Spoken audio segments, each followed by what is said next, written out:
José Maligno Torres ganó el oro en BMX Freestyle. El Maligno Torres le da la primera medalla de oro. José Maligno Torres ganó el oro en BMX Freestyle. Maligno. Maligno.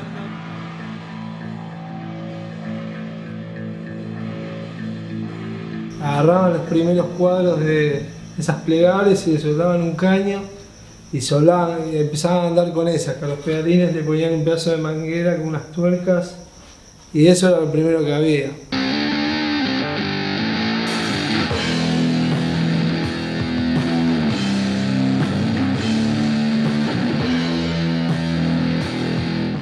Mi primer bike habrá sido, bike, ¿no? Como lo llamamos nosotros, bike. ¿Cómo es esto? Con bicicletas que tal vez no te daban la seguridad para poder hacerlo.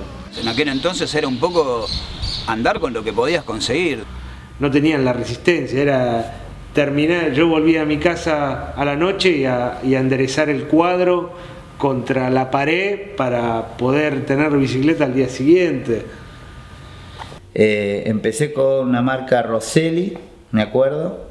Mamá, la cromada. La volví loca, mi vieja. Todas las noches de su vida en la cama llorándole por la cromada. Me compran la cromada, que fue una Rosselli, imitación de una GT Match One. Rosselli, bueno, en ese momento era algo muy grosso en Argentina, bueno, no había producción nacional, no había nada. Y era una bici de race con un asiento único, con rueditas finitas. Con la geometría de un cuadro cross, el largo de un cuadro cross. Bueno, una locura lo que era esa bike. Mi primera bici fue una Huffy, mi BMX amarilla y azul anodizada que me había comprado mi hermano y yo tendría 8 años. En un momento en el que uno tal vez ya estaba al borde de decir, bueno, esto no es para mí porque es inaccesible. Y ahí conseguí mi primera Redline, una bicicleta de muy buena calidad para ese entonces. No me importó de que sea color rosa ni que sea nada, es más, hasta me había venido con una sola rueda por un error en el vendedor que, bueno, nada, hubo que reemplazarla por una rueda cualquiera para poder salir a andar en bicicleta, con esa bicicleta que, bueno, de ahí en adelante me empezó a dar muchas satisfacciones y me metió en el mundo del BMX. Mi primer bicicleta, o sea, de la que le sigue la Aurorita Roller, que era de lo que no se veía acá en ese momento, fue una Shimano y fue un regalo de mi viejo.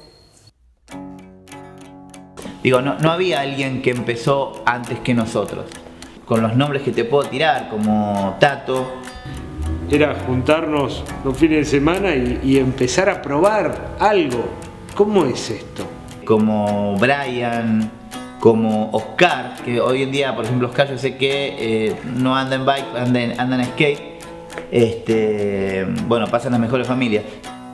De los que paraba ahí en la plaza con Pablito Cano, Marcos. La primera imagen que tengo de un biker que se va acercando, muy chiquitito, piojo, pedaleando muy rápido, era Cevita de Marco, el primero. Justamente nace en el circuito KDT, había una pista de race, que todo nace con el race también, ¿no?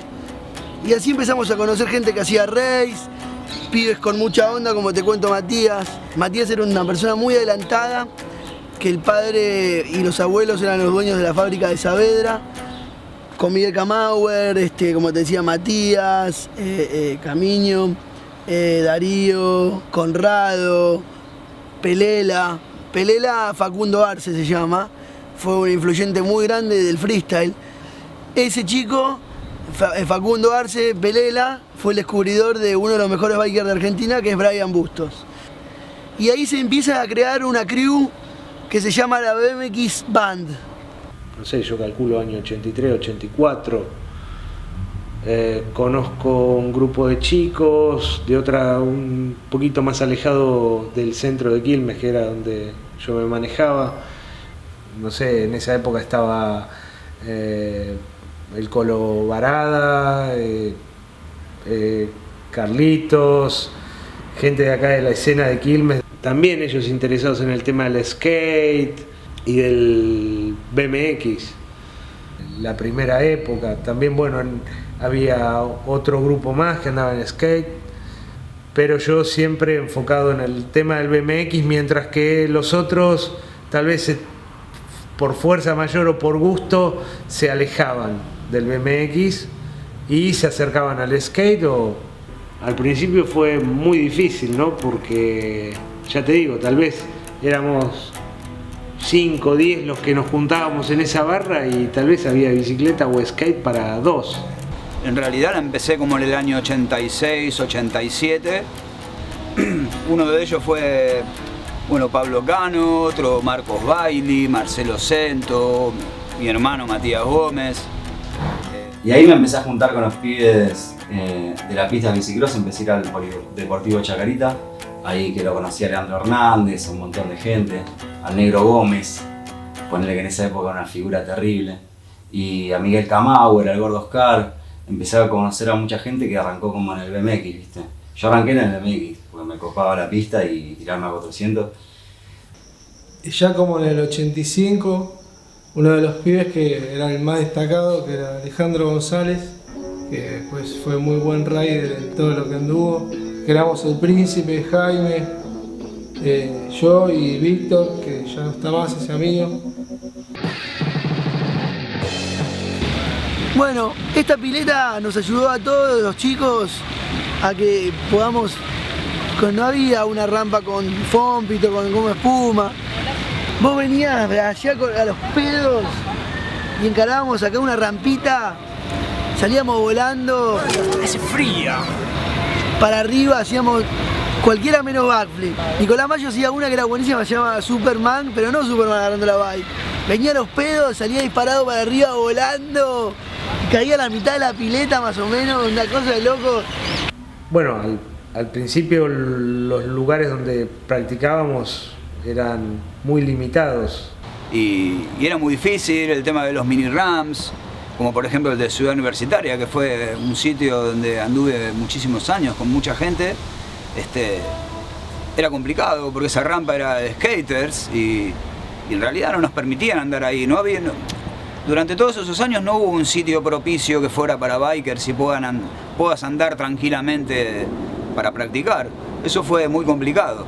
La gran diferencia que hay ahora, veo que hay un montón de bike parks y de pistas para andar, incluso por todo el país. Cortaba con mi laburo a las 12, 1 los sábados, agarraba la mochila, la bicicleta, me iba a la estación de tren, me tomaba el primer tren que venía, Constitución, pedalear hasta ATC, 2 de la tarde era religioso, teníamos que estar ahí en ATC, y de ahí en adelante, bueno, ahí veíamos cuál era la rutina, ir a andar o quedarnos ahí andando haciendo flat en ATC. Me enteré que hay una rampa no sé dónde, o hay un cacho de tierra con un coso y hay 2 pibes andando. Entonces, viste, ibas y pedaleabas, capaz pedaleabas 2, 3, 4 horas toda una tarde hasta un lugar que ni sabías dónde era, para ver si aparecía la rampa. Y en los momentos que aparecía una rampa y gente andando era como mágico, viste. Un día que fuimos a un local de Ronjon en Capital, nos comentan que había unas rampas en el Rosedal, en Palermo, donde se juntaban bikers. Y bueno, y la recorrida en esa época era esa, ATC, circuito KDT, y andaba de street por todos lados. Y ahí estaban Cristian Souto, Adrián Jalisco, Conrado, Matías Saavedra. Era una banda como de 10 riders, como que me abrieron un poco más la cabeza en ese momento de que se podía hacer algo más. Y era todo el tiempo hablar, preguntar y hablar y preguntar, y rampas no habían, sabíamos que habían pero estaban escondidas, no sabíamos dónde las escondían porque eran inmensas. Y bueno, y de a poco fuimos conociendo una rampa atrás de la cancha de River, ahí lo conocía a Roach. Qué manera de volar ese pibe. Y atrás de Roach yo quería hacer lo que hacía Roach. Y allá me iba, manera de tragar pasto, tierra, Hasta que aprendimos a volar y bueno, después cuando aprendimos a volar empezamos a hacer piruetas, boludeces. También había aparecido toda la movida muy grande en Flores y Floresta, ¿viste? Que era primeramente de street. O sea que ya empezaban a hacer en los barrios movidas de streeteros que tenían una plaza o un spot, ¿viste? Un par de rampitas y le daban con todo. Que después los fines de semana nos juntábamos con nuestros pares de la otra punta, de zona norte, donde teníamos otra rampa. Había un half en Martínez. Y después empezaron a aparecer rampitas. Yo me acuerdo ahí en Bancalari, que es como por Bulón, pasando el cementerio, ahí al lado del circuito de moto había una olla de cemento, con toda una suerte de oreja y una partecita en vertical donde se podía zafar. Y me acuerdo que ahí también fuimos con el gordo Oscar, creo que me llevó, que él me conoce desde muy muy chiquito. No me acuerdo si con Ricky Roach o con algunos pibes del barrio, íbamos como, viste, así a hacer excursiones. Digamos que la movida en ese momento era ir a excursionar las rampas. Rampas, la verdad que en ese entonces había muy pocas. Nosotros acá en Quilmes teníamos, que bueno, yo me daba el lujo de tener un lugar donde andar durante la semana, en rampa o con unas rampas que compartíamos con skaters y bueno, y los fines de semana ir a andar netamente con bikers y curtir la esencia del BMX hasta cualquier hora a la noche y después ir a descansar un rato, que yo en los fines de semana me quedaba ya en la casa de alguno de ellos, de Christian, de Brian, de alguno de ellos, y para arrancar al otro día lo más temprano posible, a seguir curtiéndola, cualquier lado. Yo que sabía una movida enorme en Quilmes, poner donde estaba Tato Deckmack y Sebastián de Ya y la gente de ahí. Y ellos siempre también, viste, paralelamente a que yo estaba con la movida de buscar y construir rampas acá por zona norte, los pibes estaban en zona sur, dándole con todo. Y después también empezó a ver toda la sociedad, toda la parte, ponele, de ciudad universitaria, donde hubo varias rampas. O sea, ahí también había mucha gente que estaba unida como en el skate y la bici. Si bien al principio había como una puja, ¿no? Los skaters no nos querían en las rampas, pero yo que sé, finalmente, viste, se conocían, escuchaban la misma música, Suicide, Manor Tree, Seven Second, TSOL. Entonces empezó a armar una movida muy grande también en Capital, como por ejemplo ATC, todas las playones de ahí, la rampa de Ciudad Universitaria, después Ron John. Bueno, después acá vemos todo este panorama hermoso. Ahí estaba el viejo mini ramp de Ron John de Chapa ahí, que era otra cosa, era otra estructura. Allá tenemos la pileta ATC, tenemos la pileta de los barquitos, tenemos ATC.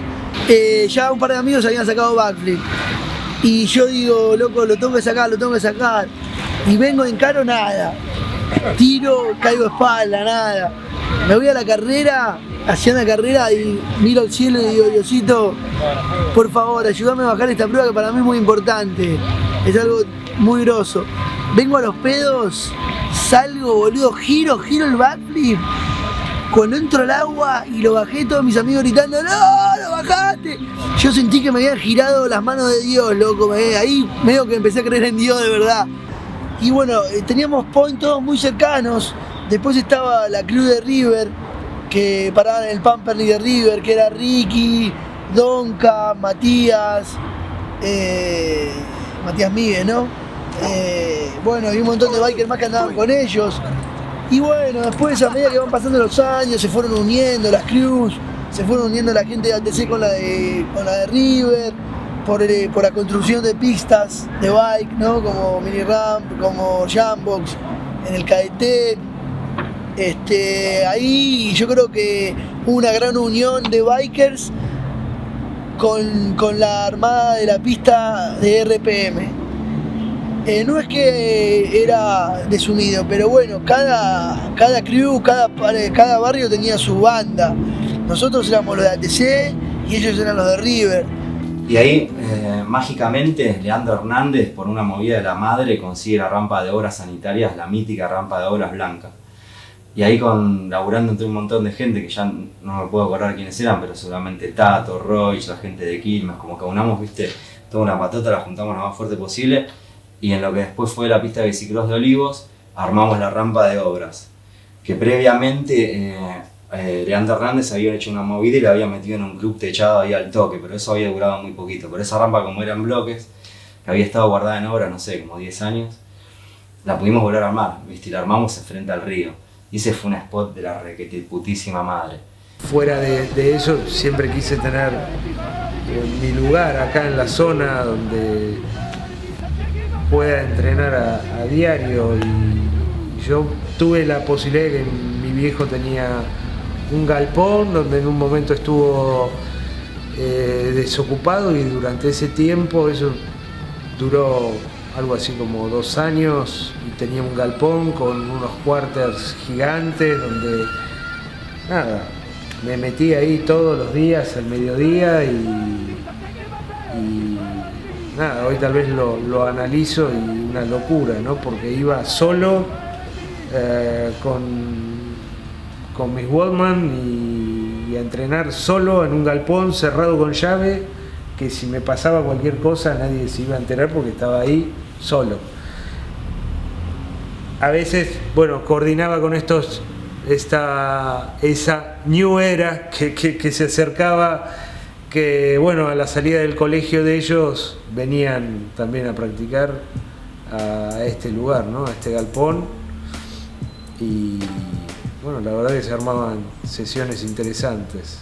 Porque cuando después yo de ahí me fui a Quilmes, un día me tomé el tren, me junté en la TC con los pibes, fui a Quilmes, no lo pude creer porque fue uno de los primeros halfpipe así hechos a mano por biker que yo había visto, que era el halfpipe donde andaba Colo Varada, toda la gente ahí de Quilmes, los skaters y los bikers juntos, que también fue como importante porque para lo que era la movida más estructurada, ¿viste? De zona norte, de capital o de diferentes lugares, ellos tenían, ¿viste? La movida mezclada y afianzada, los skaters y bikers unidos. O sea que la movida ya estaba, ¿viste? Bastante crecida. Estaba la rampa del KDT, también un halfpipe, ¿viste? Enorme, donde estaba Rolf, Marianito, ¿viste? Era mucha gente. El movimiento ya había crecido porque se había como diseminado en todos los barrios, y si bien no nos comunicábamos entre sí, cada vez que veías en la calle un pibe con una bicicleta, che, ¿dónde sos? ¿Y con quién andás? ¿Y en qué rampa hay? Y le pedías el teléfono, ¿viste? Y después te la llamar y ir ahí, pero es lo que te decía un poco antes, ¿viste? En cada momento de la bike para mí, ¿viste? Fui conociendo a diferente gente que me fue como mostrando el camino a diferentes cosas.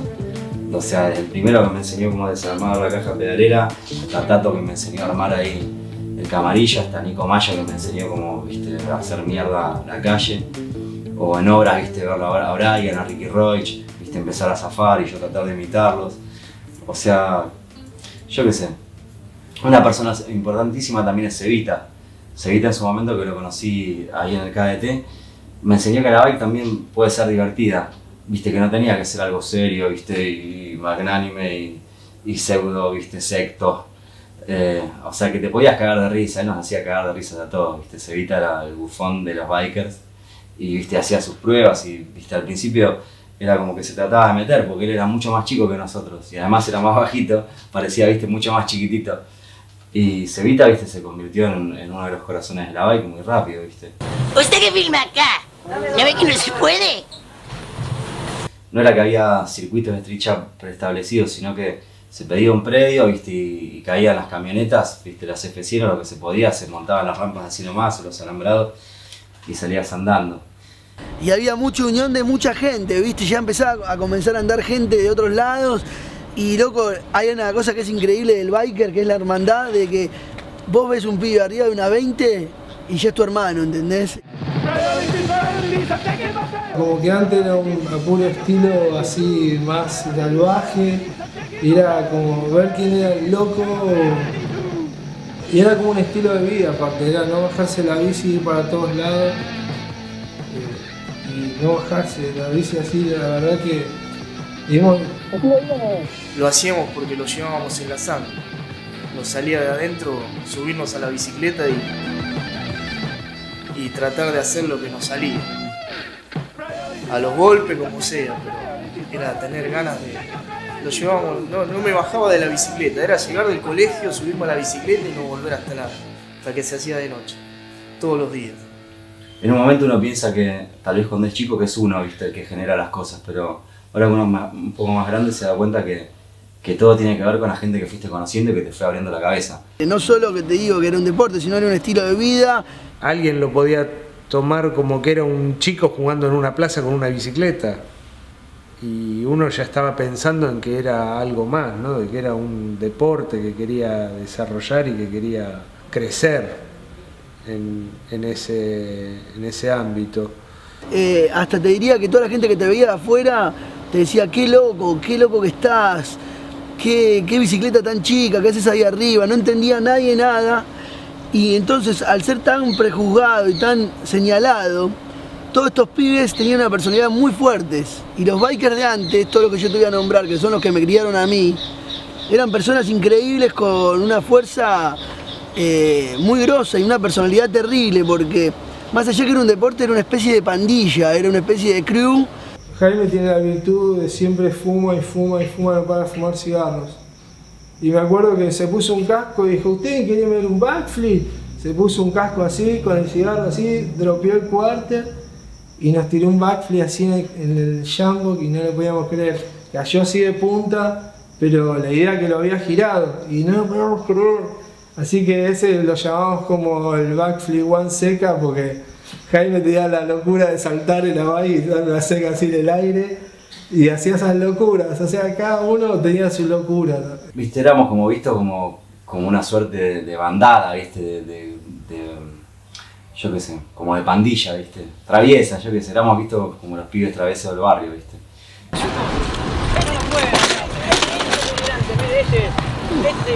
Le tiró la bomba en la embajada de Israel, Flaco. Entonces era como algo, viste, muy oculto, viste, muy secreto hasta casi, viste, muy poca gente sabía lo que significaba BMX.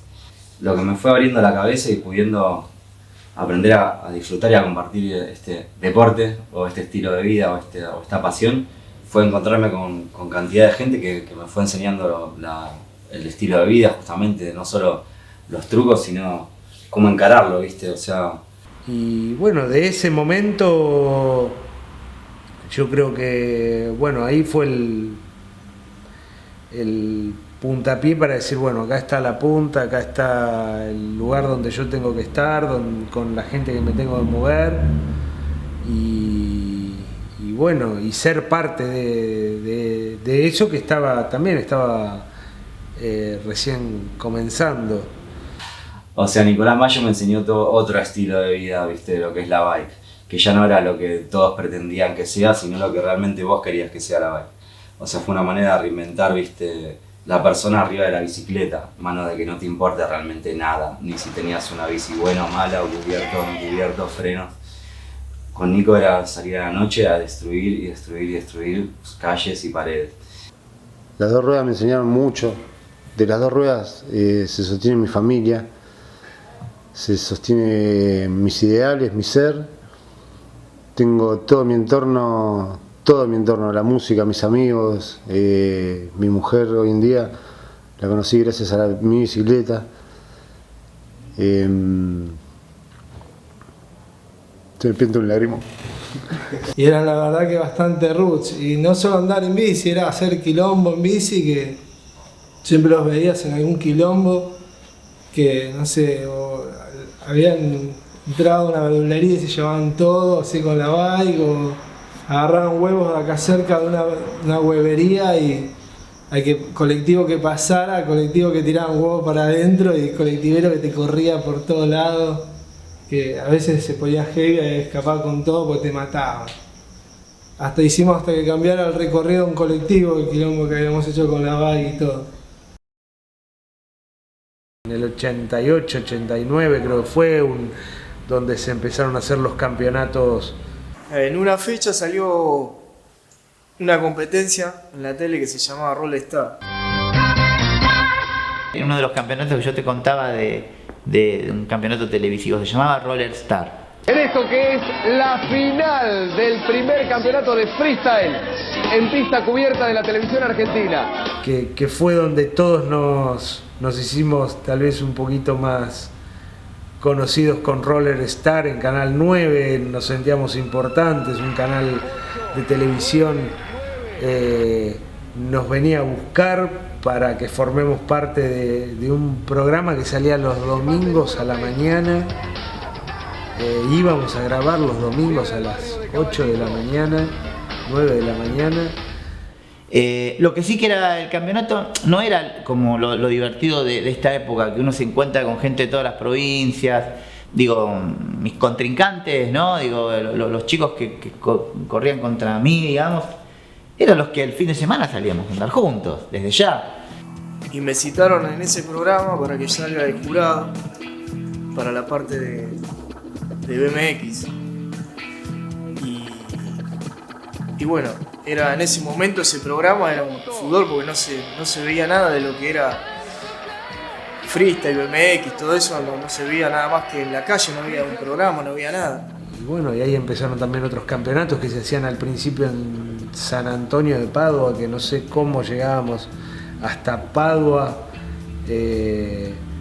a un campeonato donde tal vez teníamos un quarter y mal hecho y bueno, la única forma que encontrábamos de curtir esa rampa, porque era prácticamente inandable, era haciendo fake y de aerial y haber hecho una rutina entera con otro rider de fakies.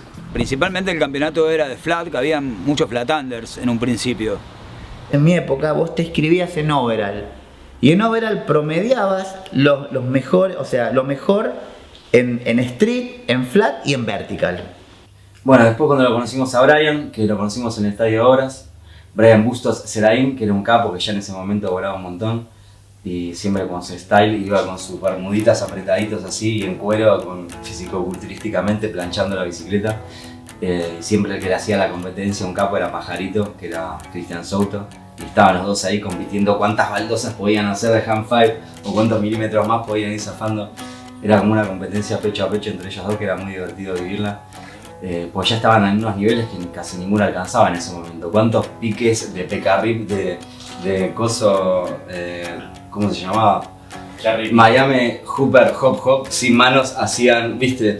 ¿Cuántos hacían así más? Y de repente Brian al último momento, cuando Pajarito, viste, creía que había hecho dos más, hacía dos más y hacía y flipeaba el volante y Pajarito enroscaba. Me acuerdo, después se calentaba con la bicicleta y la hacía volar por los aires. Diría que fueron el primer campeonato que se hizo aquí, el primer contest, al que se llamó, si no me equivoco, Freestyle Contest o algo por el estilo. Eso fue por el año 90. Eso lo organizamos junto a Marcelo Cento, Horacio Nistal y mi hermano Matías. Me acuerdo que me gané una bicicleta, era una Olimpia, era una Fiorenza.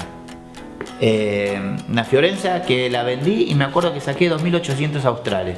Tendremos un ganador que será el que se lleve esta Fiorenza de freestyle para su casa. Para que tengamos de referencia a lo cual yo te contaba hace un rato, de lo que eran los sponsors y lo que a uno le costaba tener los repuestos, yo hice todo un campeonato donde arriesgué mi bike y todo, ¿verdad? Entonces me fumé todo el campeonato donde lo gané por suerte, me dieron esa bike, independientemente de que vos te sentís contento porque tenés el campeonato y lo ganaste, etcétera, etcétera. Yo esa bicicleta la vendí y lo que saqué de esa bicicleta me servía para comprarme un manubrio. En mi caso me quedé bastante contento porque creo que fue el único, o el primero o el segundo en el cual competí, y en el cual en la parte de street y dirt para lo que era esa época quedé cuarto, que para mí siendo racer y habiendo tanta gente que andaba tan bien, para mí fue un logro. Estuvo bien porque quedé delante de algunos amigos míos que en aquella época andaban muy bien. Quedé delante de Cristian Souto, por ejemplo. Y ahí creo que al toque apareció, digamos, un suceso muy importante para la comunicación entre todos los bikers de toda la ciudad, que fue el halfpipe del Estadio Obras. El halfpipe blanco de ahí, que ahí fue donde se conectó todas las zonas. Por ese momento no había internet y no había, creo que todavía, revista local, ¿viste? La Champions todavía no había salido. Y este pibe Alejandro, que era el que más andaba, el de la década, nos contó una vez que había ido a un campeonato en Obras y ahí había podido conocer, que nos habló por primera vez así de nombre, conocer a quien era Tato, quién fue Tato, y que también es un pibe que siempre estuvo en la bike grosso, Pajarito y Brian, y nos contó de esos. Y él nos contó que había salido entre ellos cuarto más o menos en el campeonato de Ver.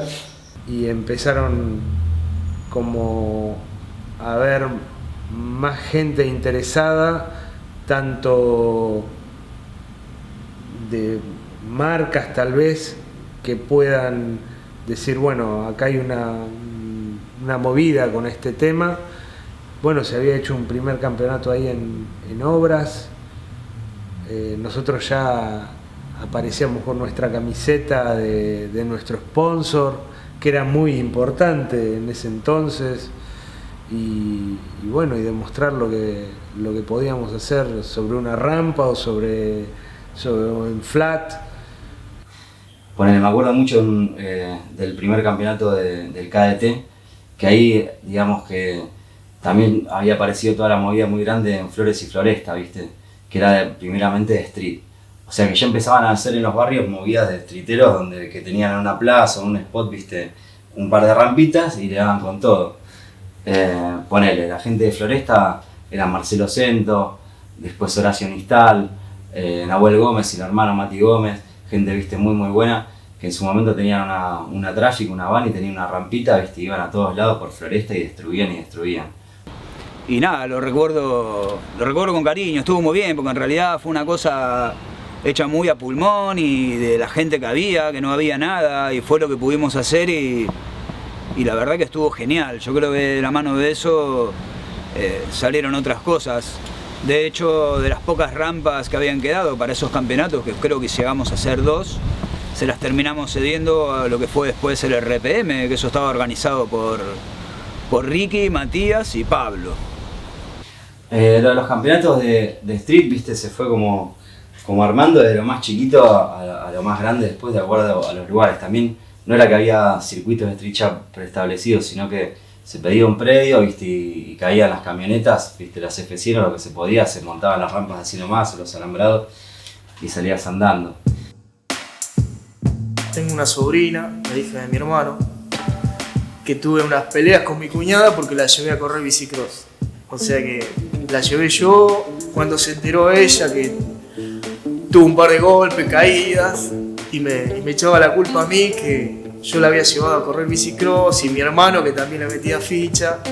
Como yo no tengo hijos y la única hija que es la de mi hermano salió mujer, como que la queríamos meter en lo que hicimos nosotros. Acá el deporte entró por las carreras de bici, ¿sí? El BMX Race. Ellos en realidad arrancaron a correr como un bicicross, que era acompañar, porque el bicicross llevó a lo que era el freestyle, o sea, era saltar una loma y después era experimentar cada vez más y llevarlo fuera del circuito a la calle o lo que fuera, saliendo del circuito. Entre carrera y carrera, hacíamos un que otro truco, que otra prueba. Bicicross corrí 4 o 5 años, hasta que le tomé el gusto al freestyle, y ahí empecé, que habrá sido en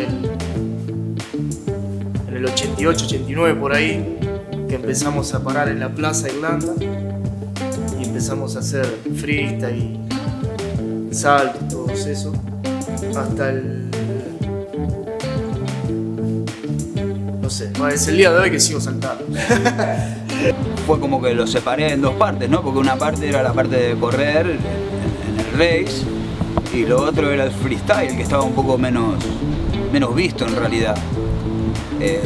Diría que en realidad para lo que fue el freestyle y conocer a la gente que solo practicaba esa modalidad, en realidad la empecé como en el año 86, 87, de la mano de varios amigos que fui conociendo de la época, que me impulsaron también a hacerlo, por un modo de divertirme, pasarlo bien también. Digamos, el suceso de la tarde era esperar que termine toda la ronda de las carreras, que se vayan todos y quedarte tirando la pista. Viste, con Leandro Hernández tirando, yo qué sé, él saltaba muy grosso, me acuerdo, Leandro. Viste, tiraba las camitas y los sex-up y yo trataba de hacer, viste, one hand, empezar a hacer one foot así. O sea que el primer lugar de DIRT que curtimos, digamos, no solo saltar, viste, un coso, sino empezar como a tirar pruebitas, yo creo que vino ahí en la pista misma, después de esa jornada. También lo que pasaba, algunos fines de semana que no iba a carrera, empezábamos a ir a la pista, a dirtear directamente, ¿viste? Me puse a hacer freestyle por una cuestión de que entiendo que el BMX es algo que por ahí requiere de un sacrificio más grande a nivel entrenamiento y todo eso, porque tenés que encontrarte realmente bien como para poder rendir y tener la posibilidad de ganar carreras.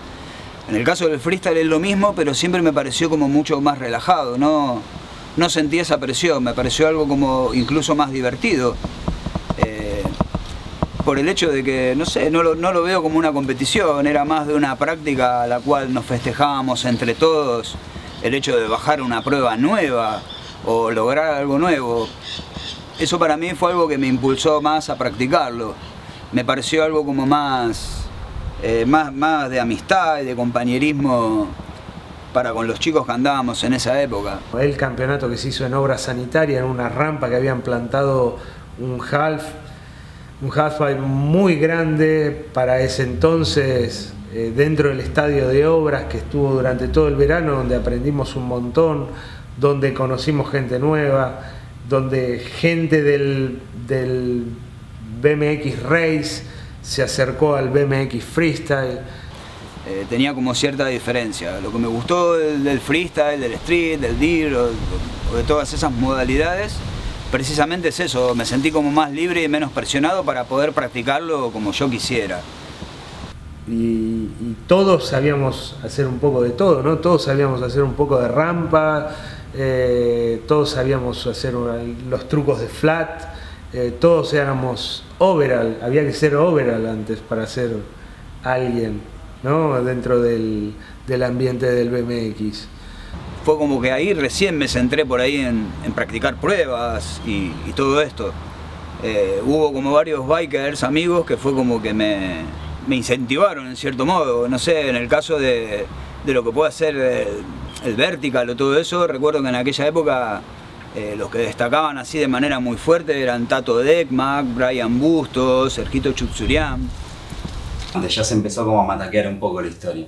Entonces de repente, viste, empezaban a aparecer un Ron Wilkerson, Brian Blatter.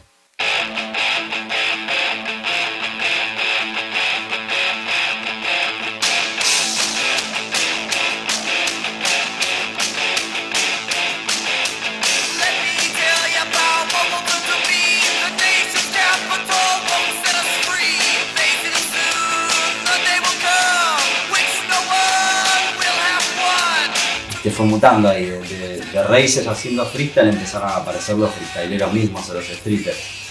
Yo no me acuerdo ahora, pero un muy joven Big Murphy, ¿viste? Empezaron a aparecer cosas que a mí me apasionaron.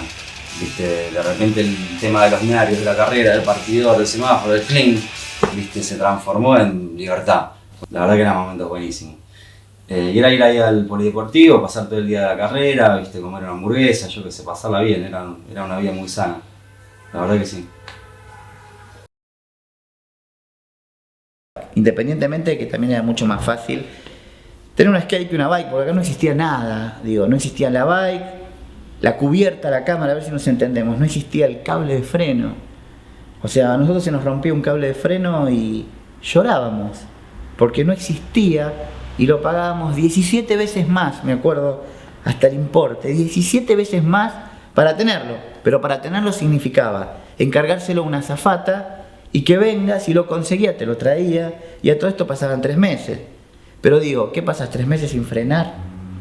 Bueno, un poco mi historia para con la fabricación de los cuadros fue un poco por casualidad, porque yo no sabía soldar ni nada cuando yo empiezo a correr para Skylab, que fue a fines del año 86. Ellos sacan una serie de cuadros, yo empiezo a correr para ellos y pasado más o menos un año, un poco por casualidad, porque me lo proponen y por interés mío, tomé un curso para aprender a soldar, luego me tiré yo horas de práctica soldando, porque en realidad yo lo que quería hacer era tal vez fabricar mis propias cosas y después modificar los propios cuadros. En el caso de Skylab, por ejemplo, que eran todos cuadros de serie fabricados en sus potros, mis cuadros nunca tuvieron nada que ver con un Skylab, porque fueron cuadros hechos a medida para mi conducción y mi pilotaje, y te diría hasta con otra geometría. Entonces mi historia por ahí, mi interés en soldar y en fabricar cuadros parte de ahí. Durante todo ese tiempo terminé haciendo determinadas cosas, ya te digo, por ejemplo para mi hermano tampoco corría con cuadros de serie, era como que íbamos haciendo modificaciones continuas y probando los cuadros para que doblen mejor, vayan más rápido, en fin, tener un cuadro que esté más rabioso. Empecé con una marca Rosselli, me acuerdo, después se fusionó con Capra, que eran cuadros de acero inoxidable. Me acuerdo que no funcionaron, pero el acero inoxidable es muy duro, muy rígido, entonces saltábamos y a las 2 semanas ya estaban partidas. No importa que se partían, me acuerdo que se partían todo el tiempo y en la unión con el pedal se partían y iba al chapista y me lo soldaba con bronce y me hacía unos bodoques de soldadura para que pueda andar en bicicleta. Cuando empecé, hice un conocido, me trajo unos planos de Estados Unidos y yo le hice un cuadro al hijo.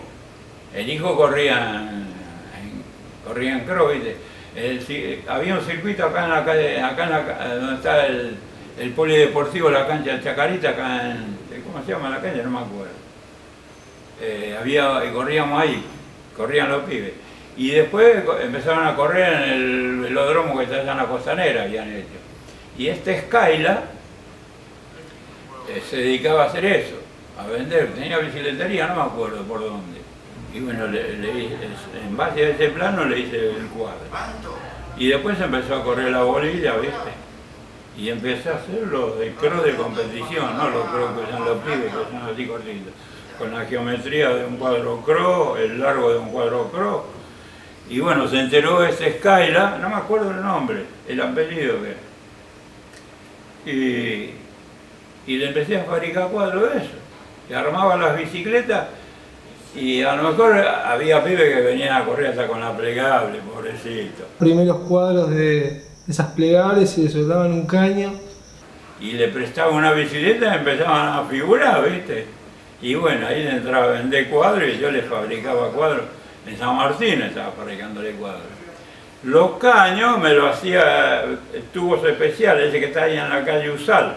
Me hacía los caños, no lo hacía con caños comunes, con costura comunes.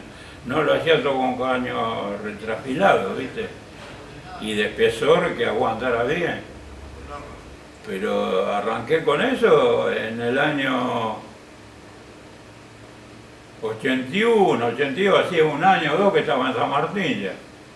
Y nada, luego estaba el otro, conseguir las piezas para intentar armarlo lo más pro posible, para que te quede una bici decente y competitiva. Después compré una bicicleta de producción nacional que apuntaba que iba a ser un buen producto y era un fiasco al final, pero bueno, venía con un par de palancas Sugino de aluminio con eje cuadrado, entonces ya tampoco dependía de la chaveta, pero bueno, tenía el defecto que lo usabas a la tarde y a la noche tenías que enderezarlo para poder andar más o menos en una línea recta. Con el tema de las bicicletas era bastante complicado porque, no sé, yo recuerdo una bicicleta que tuve en particular de una Monarch brasilera que en realidad era una bicicleta que venía con horquilla, con un barral doble, tipo doble Cristo, con su símil tanque, con asiento banana, pero en realidad yo la había comprado porque bajo toda esa estructura, todo ese decorado, había un cuadro con líneas rectas, un cuadro de BMX. Y así empezamos a conocer gente que hacía race, pibes con mucha onda, como te cuento Matías. Matías era una persona muy adelantada, que el padre y los abuelos eran los dueños de la fábrica de Saavedra, y él era un pibe que ya en esa época era rockabilly. Él tenía pantalones camuflados, tenía sus bikes todas customizadas de freestyle, camufladas, las pintaban ellos. Él en esa época fabricaba sus manijas de 2 dedos en la fábrica del padre ahí de Saavedra.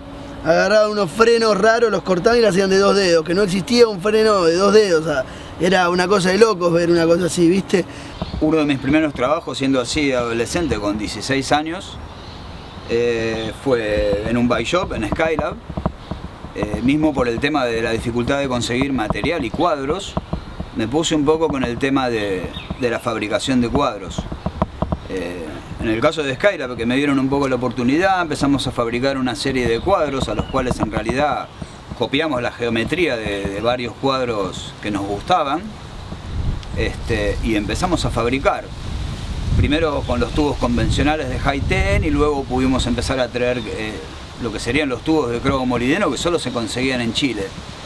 Durante todo ese tiempo, que fue en el año 86, hasta el 89 me dediqué a hacer cuadros y nada, fue un poco evolucionando para lo que había acá. Diría que habían otras marcas en ese momento que también fueron incursionando en esa época, como Capra o Olimpia, y nada, íbamos un poco luchando con eso. Ya por lo menos en esa época era como que no era tanta dificultad conseguirte un cuadro importado porque tenías la oportunidad de conseguir un cuadro decente acá con unas geometrías decentes. Y un día estamos en la Plaza Las Heras y mi amigo tira la bici así, sale andando sola, cae por un barranco y le decimos ¡la bici voladora! Y al otro día en la televisión sale la propaganda ¡los bici voladores! No la podíamos creer con mi amigo, nos miramos el otro día en el tercer grado, nos vemos, ¡boludo, viste la propaganda! ¡Los bici voladores! También en un momento que se había armado la movida de este tipo que nos llevó a todo como 20 bikers en un camión volcador y un micro a un pueblo, no me acuerdo de dónde era, pero en Santa Fe. Y armó como nosotros nos llevó tentados como que íbamos con él a la gira de Santa Fe para montar el espectáculo de bicicletas y de campeonato de street o suerte de campeonato de street, nos podíamos quedar de vuelta con las rampas. Y esa era la movida que habían armado entre creo que Ricky Roach y Cevita, ¿viste? Porque ellos tenían pensado montar todas esas rampas en el cadete, me parece. Y caímos ahí y de repente el tipo había armado todo un espectáculo circense que se llamaba Los Locociclis. Y nos hizo ir por todo el pueblo con un auto con 4 altoparlantes diciendo ¡llegan los Locociclis! Se caen y no se rompen, saltan y no se rompen, vuelan y no se rompen. En aquel entonces recuerdo que de la mano de Luis Regueira nos ayudó y nos consiguió algunos sponsors, que uno precisamente fue él, otro fue Chisano, que eran también unas bicicleterías, otro fue Saavedra, que fabricaba llantas en aquella época y creo que hasta hoy en día. Y bueno, para nosotros eso era importante, que venga una empresa como Olimpia y diga, chicos, estoy interesado en lo que hacen ustedes. Y bueno, la verdad que para nosotros éramos un pequeño grupo, éramos 5 los que tuvimos acceso a ese sponsoreo, que bueno, fue corto, pero fue bueno. En el 88, 89 creo que fue, convocaron a un team, se armó el Team Haro, donde ellos empezaron a hacer exhibiciones por todo el país, difundir muy bien la disciplina, les abrió muchas puertas para conseguir otros sponsors, para complementar. A su vez, en lo personal pude ir a mostrar ese ejemplo para acercarme a GT y decirle, bueno, nosotros tenemos que armar algo también con la marca GT que estaba un poco retrasada en este aspecto, pero bueno, queríamos arrancar con algo importante, no queríamos empezar con poco. Estamos acá en Junín con el grupo GT, que vinimos a hacer una exhibición de flat y street. Hola, ¿qué tal? Yo soy Tato y hoy estamos en la ciudad de Junín para realizar la primera exhibición de freestyle y bueno, que va a constar de street, rampa y flat. Nos vemos. Pude ir a competir a lugares como Brasil, o bueno, dentro de todo lo poco que se hacía dentro del país, un apoyo muy importante de parte de la empresa. Y bueno, después empezamos con una estructura muy importante a hacer exhibiciones. Convoqué a un team, armamos un team con Andrés Scaracini de El Cóndor de Rosario, con Roca, con Matías Muñiz en Flat, y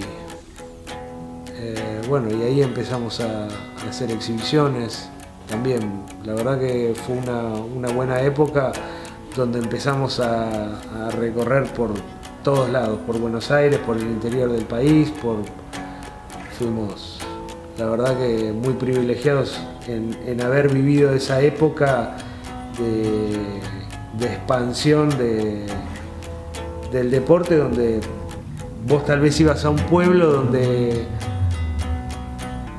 la gente no conocía esto porque no tenía. Hoy pasa a cualquier lugar y hay un pibe con una BMX que la compró por correo en Buenos Aires o por mail, contactó a un fabricante y ya sabía todo lo que tenía a su disposición, o a un importador o a un distribuidor, y te piden las piezas y ya tenés un fácil acceso.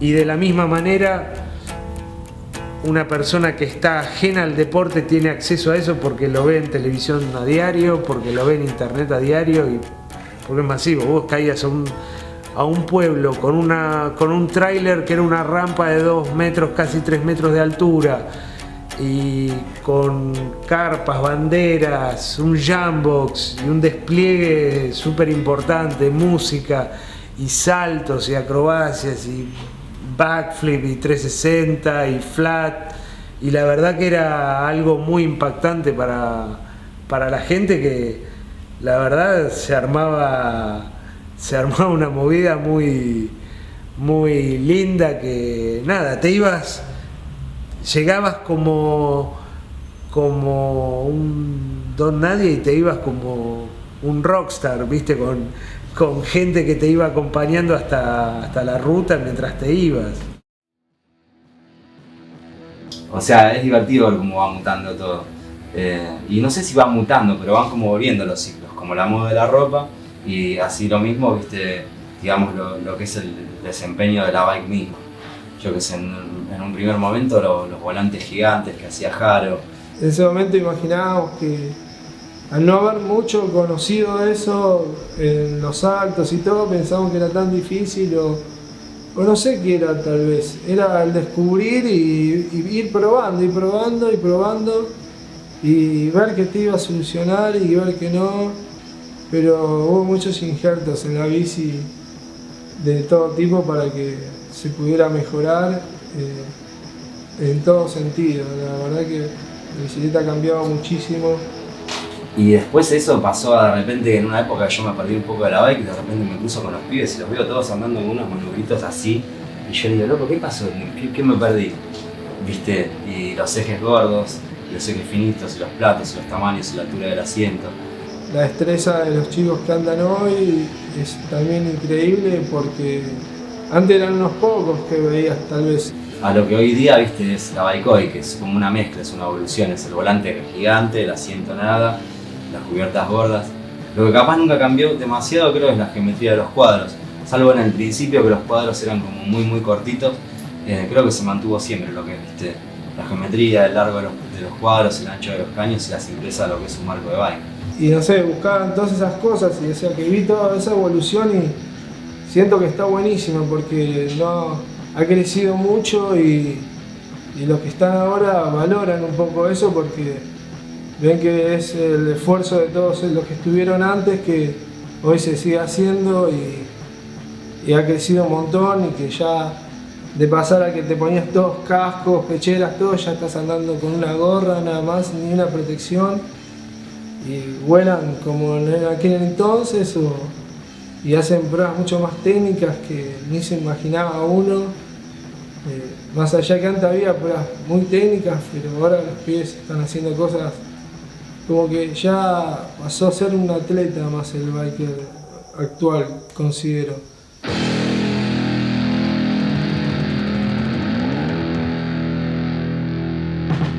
La verdad que cuando volví al terreno teníamos las rampas, todo, me encontré que habían desarmado la casa del árbol y me agarró mucha bronca y la verdad que quise prender fuego todo, pero iba a ser para quilombo y dije, bueno, a la mierda, corto todo y me agarré la locura y agarré la circular y corté todas las rampas a la mierda, menos el half, porque había costado mucha plata y dije, no lo voy a hacer, pero después me acuerdo que en la revista Willy se había dicho que al Tito por las dudas no le regalaron un hacha para Navidad porque me había ganado la fama de loco corta rampa.